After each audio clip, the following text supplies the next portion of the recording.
Bonjour, je suis la sœur Blondie Akoma et voilà mon mari l'évangéliste Fabrice Akoma.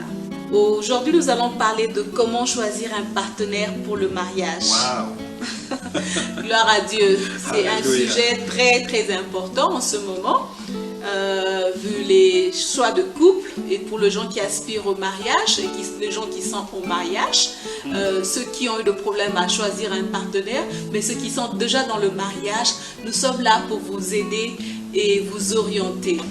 Alors, l'évangéliste, nous allons partager de comment choisir un partenaire pour le mariage. Parce que c'est 2 ans. Et quand ça pousse. Beaucoup font 6 ans, 9 ans, 10 ans. Dans les fiançailles, non. Vraiment dangereux. Non, mais dangereux. homme de Dieu, pensez-vous qu'il y a un temps fixé pour le fiançailles? Peut-on avoir un temps court Non, ou un temps long? non. C'est en fonction, en fait, c'est en fonction du temps de Dieu. Alléluia. C'est en fonction du temps de Dieu. Je sais que beaucoup enseignent qu'il faut 1 an, il faut 6 mois, il faut 2 ans, il faut 3 ans. C'est de la chair. Alléluia. Souvenez-vous, nous sommes des chrétiens. Et notre pasteur, par excellence, c'est le Saint-Esprit. La Bible dit que vous avez une onction en vous qui vous enseigne toutes choses. Et à cause de cette onction, vous n'avez pas besoin d'être enseigné par qui que ce soit. Ça veut dire que vous avez un conseiller en vous. Que ce soit la femme. Souvenez-vous, Dieu avait parlé à Marie. Dieu lui a parlé. Joseph n'était pas là. Ensuite, le même Dieu a parlé à Joseph. Marie n'était pas là. De la même chose. Alléluia. Donc, nous avons le Saint-Esprit en nous qui nous enseigne. Le même esprit. Souvenez-vous, c'est Dieu qui unit 2 personnes. C'est pourquoi la Bible dit que personne ne sépare ce que Dieu a uni. Donc c'est Dieu qui unit. Et cette union est telle que Dieu sera sûr qu'il va parler à la femme. Et Dieu va parler à l'homme. Alléluia. C'est pourquoi lorsque Joseph était sur le point de rompre, l'ange de l'Éternel se présente à Joseph et lui dit, arrête, ne le fais pas. L'enfant que Marie porte est issu de Dieu. C'est le Saint-Esprit qui a mis cet enfant en Marie. Donc épouse Marie. Alléluia. Donc Dieu avait parlé aussi à Marie. Il avait parlé aussi à Marie. Et même, nous avons plusieurs situations où un frère se présente et c'est malheureux que beaucoup d'hommes de Dieu le font. Ils se présentent à une sœur en Christ et disent, j'ai reçu la vision. Le Seigneur m'a parlé que tu es ma femme du ministère. J'ai rêvé que tu es J'ai rêvé. mon homme. J'ai eu une vision. 2 montagnes. Et ces 2 montagnes étaient telles que, non. Si Dieu t'a parlé, Il doit me parler aussi. Dieu doit aussi parler à la sœur. Parce qu'il a fait avec Marie et Joseph. Alléluia. Gloire à Dieu. Il a fait. Aucun mariage ne se fait sans que Dieu ne mette l'assurance dans le cœur des 2 personnes. Voici un mariage qui est orchestré par Dieu lui-même. Alléluia. Gloire à Dieu. Mais homme de Dieu, j'ai une autre question qui me survole l'esprit. Par moments, les chrétiens ont un problème de détecter ou de discerner. Ça, c'est Dieu qui est en train de parler. Ou ça, c'est ton cœur qui te parle. Surtout quand les sentiments sont déjà inclus. Quand on est déjà amoureux ou amoureuse, le frère, la sœur est là et on veut prendre une décision. Dois-je accepter sa vision? Dois-je l'accepter ou non? Comment savoir que le frère est réellement celui que Dieu veut que je prenne ou la sœur? Comment discerner la voix du Saint-Esprit? Comment savoir que ce n'est pas le cœur, ce n'est pas le sentiment? Je veux dire, parce que le cœur, dans le Saint-Esprit, nous parle par le cœur. Mais comment savoir que ça, ce n'est pas les sentiments? Ça, c'est la voix de Dieu. De Dieu. Parce que dans les sentiments, on peut tomber dans la fosse. C'est pourquoi nous avons besoin de la parole de Dieu. Amen. C'est la parole de Dieu qui nous dirige dans toutes choses. Un exemple simple, nous avons lu le livre de Genèse et nous sommes en train de voir à chaque étape ce qui se passe. Alléluia. Donc, si nous suivons le conseil de Dieu, si nous suivons le conseil du Saint-Esprit, avec son aide, avec son guide, à la lumière de sa parole, nous ne ferons jamais d'erreur. Alléluia. Mais il faut signaler qu'aucun homme n'est parfait. Alléluia. C'est vrai, les problèmes vont arriver. C'est pourquoi, en fait, on doit voir que nous sommes dans ce monde.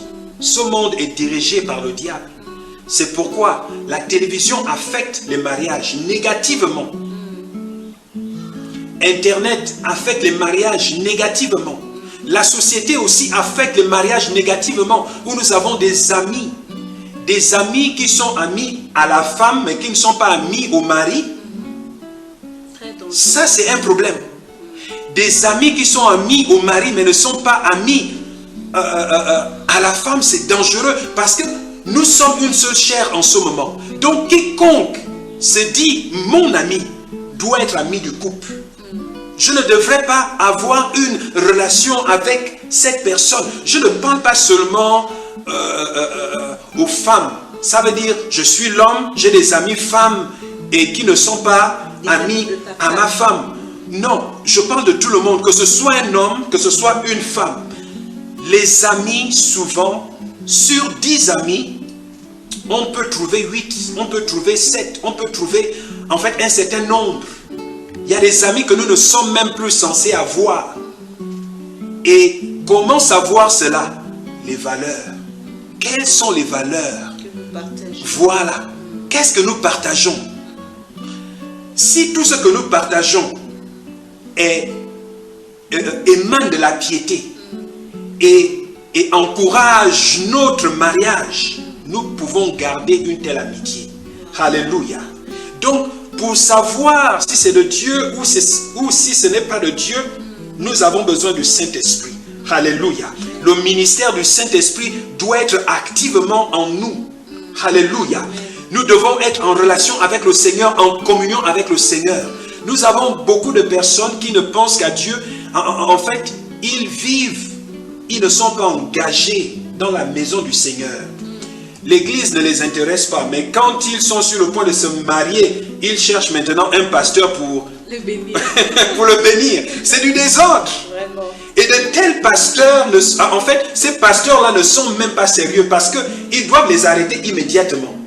Parce que tu ne peux pas bénir un couple que tu ne connais pas. Tu ne les as pas suivis, tu ne sais pas d'où ils viennent et en fait, tout simplement parce que tu veux l'offrande. Tu veux la sémence. Tu ne sers pas Dieu. Tu n'es pas sérieux. Alléluia. En tant que ministre de Dieu, la Bible dit, il a fait de nous un royaume de sacrificateurs. Ça veut dire que toute personne qui se présente à toi, ces personnes doivent être dans ton église. Alléluia. Tu dois avoir observé leur croissance pour les bénir. Alléluia. Ça, c'est très important. Gloire. J'ai une autre question, homme de Dieu. J'aimerais savoir si une femme qui a été appelée, avant de rencontrer son mari, elle a une vision et elle rencontre son mari qui a sa vision. Dans ce cas-là, est-ce que la femme doit se soumettre à la vision de l'homme ou elle doit s'attacher à sa vision? Quand Dieu l'avait parlé, là où l'homme n'était pas là. Alléluia. Oh, Dieu. Genèse chapitre 2, pour répondre à la question. Genèse chapitre 2, verset 18. La Bible dit, l'Éternel Dieu dit, il n'est pas bon que l'homme soit seul. Je lui ferai une aide semblable à lui. Alléluia. Amen. Je lui ferai une aide semblable à lui. Une femme, une sœur en Christ à qui Dieu a parlé. Dieu lui a donné le ministère de pastorat.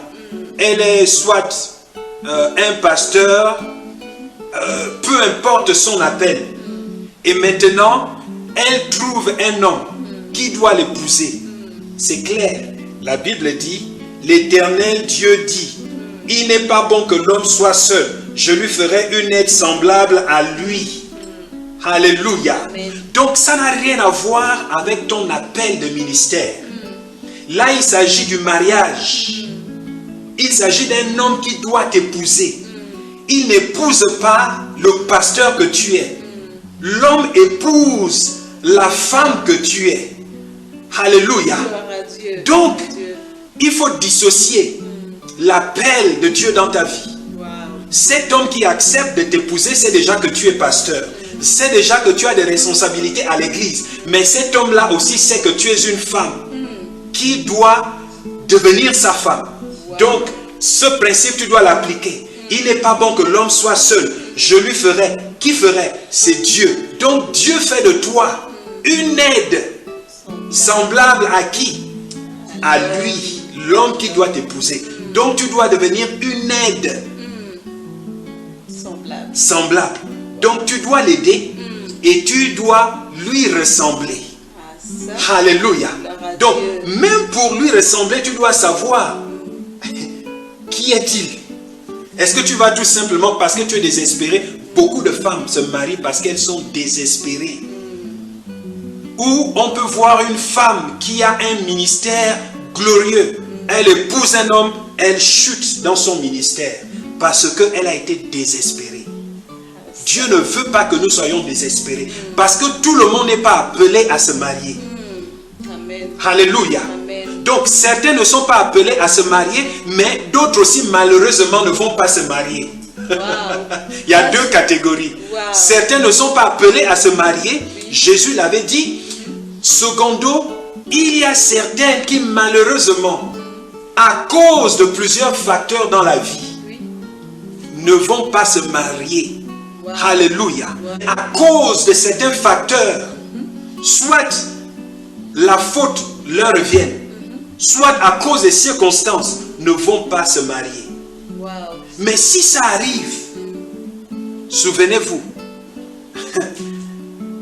la vie n'est vraiment pas basée sur le mariage.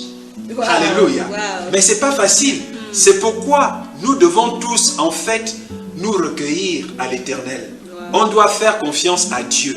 On doit, en fait, plusieurs de ceux qui ne se marient pas, malheureusement, c'est dû à cause du fait que, depuis leur jeune âge, elles ont décidé de ne pas obéir à leurs parents. Quand tu décides de ne pas prendre les conseils de ta mère ou de ton père ou de ton pasteur, la désobéissance mène à la mort, la désobéissance mène à la rupture, la désobéissance donc mène il à la est fort perdition. probable que tu ne te maries pas. Et ça ne veut pas dire aussi que tu n'as pas trouvé l'homme de ta vie. Peut-être qu'il était à côté de toi, mais ça peut être à cause de ton attitude. Beaucoup de femmes ont une mauvaise attitude dans la vie. Et les hommes observent l'homme qui va voir l'attitude, parce que la beauté de la femme, ce ne sont pas ses cheveux, ce n'est pas son visage, ce n'est pas son corps. Elle peut être aussi belle. Mais si son caractère, sa personnalité, en fait, ne reflète pas la gloire de Dieu, ne reflète pas, en fait, cette gloire que l'homme recherche, cette personne que l'homme recherche, cet homme-là ne va pas t'épouser. C'est pourquoi beaucoup de femmes, en fait, elles trouvent beaucoup d'hommes. Beaucoup d'hommes les appellent, les attirent, mais ces hommes-là ne profitent que de la beauté de leur corps. C'est pourquoi à un certain âge, quand elles veulent maintenant se marier, il est trop tard. Très important, mes frères et sœurs. J'aimerais savoir, homme de Dieu, quelle est la vision de la femme? Est-ce que la femme a une vision? Et si elle a une vision, et comment soumettre sa vision dans celle de l'homme? Alléluia. Et est-ce que cette vision va les aider à bâtir leur foyer? J'aime toujours donner le livre de Proverbes, La femme vertueuse. J'aimerais que tu puisses nous lire ce passage de la femme vertueuse. Le livre de Proverbes, chapitre 31, le verset 10 jusqu'au verset 31. La Bible dit, qui peut trouver une femme vertueuse? Elle a bien plus de valeur que les perles. Le cœur de son mari a confiance en elle. Oh, Et alléluia. le produit ne lui feront pas de faux. Elle lui fait du bien et non du mal Alléluia. tous les jours de sa vie. Elle se procure de la laine et du lin. Gloire. Elle travaille d'une main joyeuse. Elle est comme un navire marchand. Yes. Elle amène son pain de loin. Amen. Elle se lève lorsqu'il est encore nuit. Ah, Elle donne la nourriture à sa maison et la tâche à ses servantes. Amen. Elle pense à un champ et elle l'acquiert. Du fruit de son travail, elle plante une vigne. Alléluia. Elle ceint de force ses reins et elle affermit ses bras. Elle sent ce qu'elle gagne est bon. Sa lampe ne s'éteint point pendant la nuit. Elle met la main à la quenouille et ses doigts tiennent le fuseau. Elle tend la main au malheureux, elle tend la main à l'indigent. Elle ne craint pas la neige pour sa maison, car toute sa maison est vêtue de cramoisie. Elle se fait de couverture, elle a de vêtements de fin lin et de pourpre. Son mari est considéré aux portes, lorsqu'il siège avec les anciens du pays. Elle fait de chemises et levant, elle livre de ceinture aux marchands. Elle est revêtue de force et de gloire, elle se rit de l'avenir. Elle ouvre la bouche avec sagesse, et des instructions aimables sont sur sa langue. Elle veille sur ce qui se passe dans sa maison. Elle ne mange pas le pain de la paresse. Ses filles se lèvent et la disent heureuse. Son mari se lève et lui donne des louanges. Plusieurs filles ont une conduite vertueuse, mais toi, tu le surpasses toutes. La grâce est trompeuse et la beauté est vaine. Amen. La femme qui craint l'Éternel est celle qui sera louée. Alléluia. Récompensez là du fruit de son travail. Amen. Et qu'aux portes s'ouvre la loupe. Alléluia. Waouh, waouh, waouh, waouh. Waouh. Est-ce qu'une femme a une vision? Et ça répond à tout. Vraiment. Alléluia. Vraiment. Je me demande pourquoi les femmes ne lisent pas ce passage. En fait, tous les problèmes que nous avons dans la société aujourd'hui, les réponses se trouvent ici. Alléluia. Amen. Beaucoup d'églises sont tombées, en fait, beaucoup d'églises se sont conformées à ce monde. Parce que ce monde parle de l'émancipation de la femme. La femme veut être émancipée. La femme veut la liberté. La femme veut l'autonomie. La femme veut ceci. Mais nous voyons clairement que la Bible dit qu'une femme vertueuse est une femme émancipée. C'est une femme indépendante. Une femme travailleuse. Ici, beaucoup se trompent. Lorsque nous parlons d'une femme travailleuse, nous ne faisons pas référence au fait de laver la vaisselle dans la maison. Non, nous parlons d'une femme qui est capable de démarrer une entreprise, qui développe une entreprise, alléluia, qui procure de l'argent. Dans beaucoup de sociétés, nous pensons que c'est l'homme, beaucoup d'églises l'enseignent même, que c'est l'homme qui doit apporter l'argent dans la maison. Oui, l'homme doit apporter l'argent dans la maison parce que quand nous regardons dans le livre de Genèse, nous le voyons clairement. Mais ici également, la Bible nous montre qu'une femme vertueuse apporte l'argent dans la maison. Elle contribue, alléluia, à tout ce qui se passe dans la maison. Alléluia. Une femme indépendante. Alléluia. Et nous voyons même dans Genèse, dans le chapitre 1, lorsque nous lisons à partir du verset 26, nous voyons clairement comment Dieu a créé l'homme et la femme égaux. Waouh. Ça, c'est un point très sensible. L'homme et la femme sont créés égaux. Waouh. Relisez à partir du verset 26. Dans le chapitre 1 de Genèse, l'homme et la femme sont créés égaux devant Dieu. Personne n'est en bas, personne n'est en haut. À la différence que Dieu a instruit que la femme doit soumettre son autorité à celle de son mari, pas l'homme, de son mari. Donc, que tu sois pasteur, que tu sois ministre, peu importe en fait ce que tu fais dans la vie, en tant que femme, tu dois te soumettre à la vision de ton mari, à l'autorité de ton mari. Alléluia. Parce que Dieu a mis la gloire de la femme dans la soumission. Alléluia.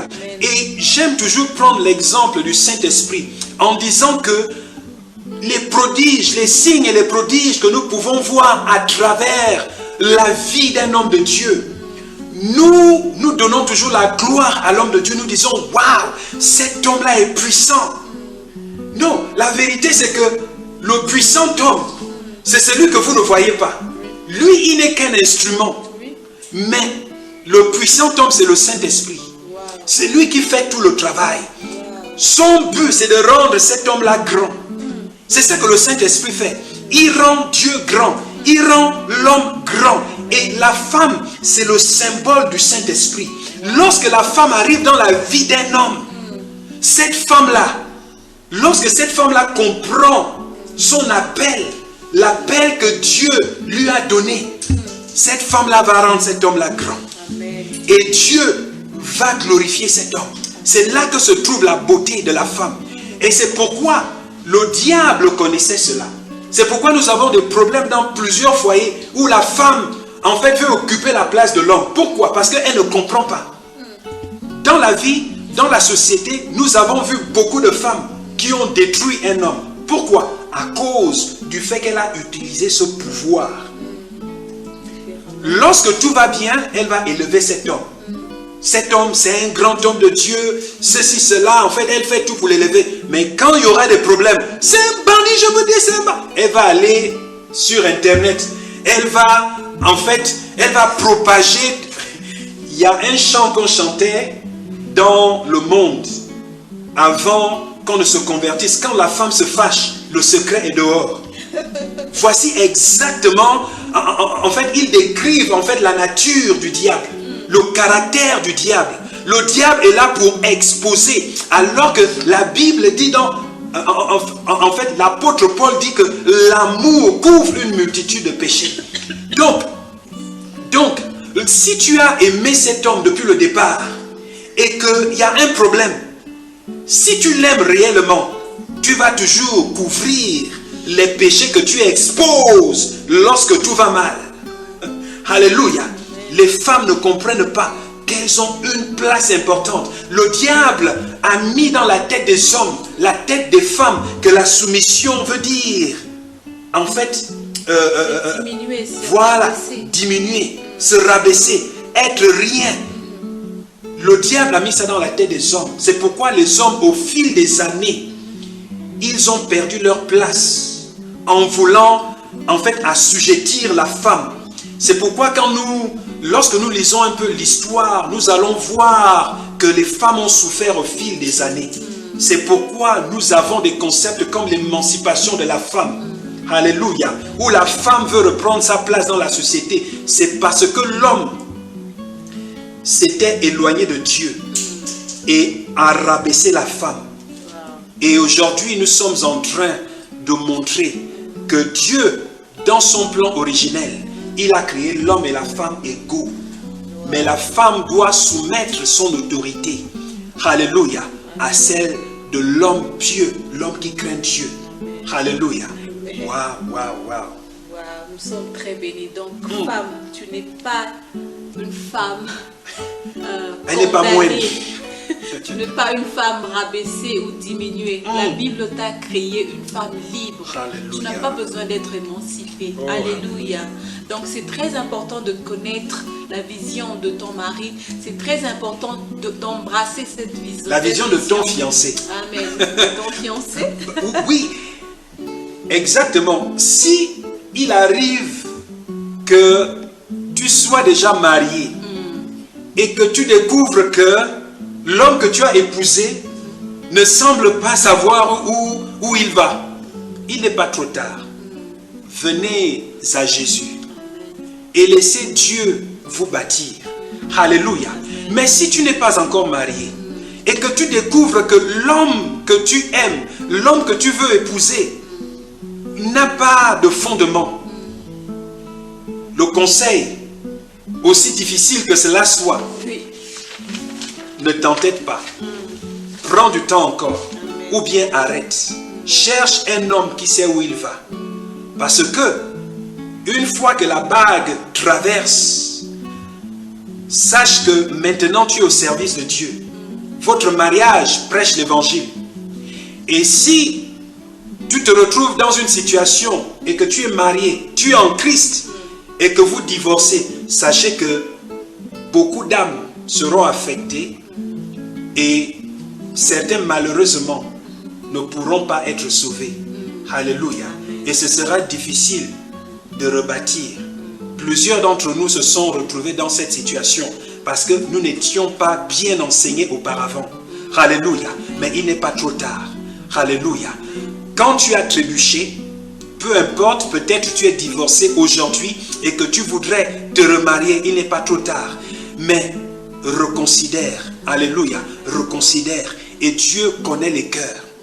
Si tu es prêt et que tu as compris et que Dieu est prêt à te guérir, rassure-toi que tu ne recommettes pas les mêmes erreurs. Parce que Jésus nous aime. Alléluia. Nous sommes très bénis. Merci beaucoup, homme de Dieu, pour cette clarification.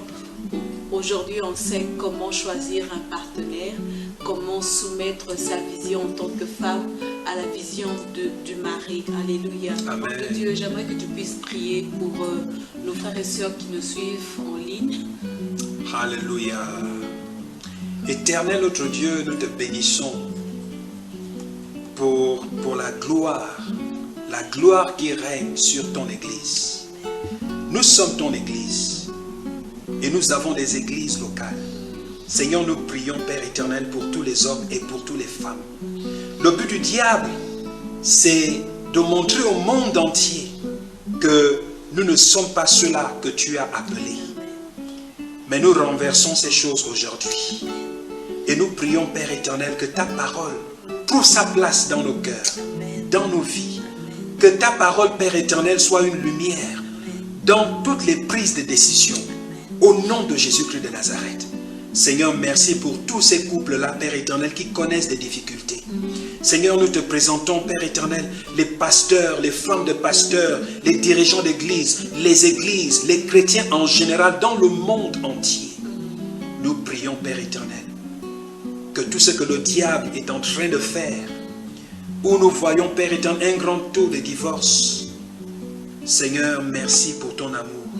La Bible dit que là où le péché abonde, la grâce surabonde. Amen. Nous prions, Père éternel, pour nos frères et pour nos sœurs, que ta grâce soit abondamment dans leur vie. Dirige-leur, donne-leur, Père éternel, ta lumière, car ta parole est notre lumière. Seigneur, merci de diriger tes enfants. Merci de les éclairer encore aujourd'hui. Au nom de Jésus-Christ de Nazareth. Amen. Amen. Merci beaucoup. Nous vous remercions de nous avoir suivis et vous encourageons à télécharger notre application MyZoé que vous allez trouver sur Google Play Store. Et nous sommes aussi un site. Nous avons un site qui est sur www.zoeteaching.org. Donc, téléchargez notre application, vous allez suivre plus de messages et que Dieu vous bénisse. Et vous pouvez nous suivre aussi sur YouTube et like et partager en abondance. Que Dieu vous bénisse. Au revoir. Big up to the Most High God, Most High and Lofty One. Hey, come join us in video.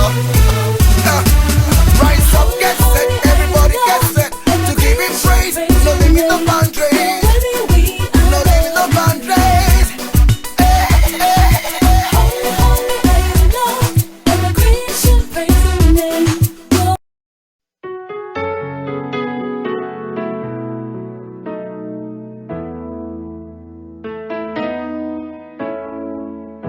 Seigneur, tu es la force, l'amour qui brûle en moi comme une flamme, le soutien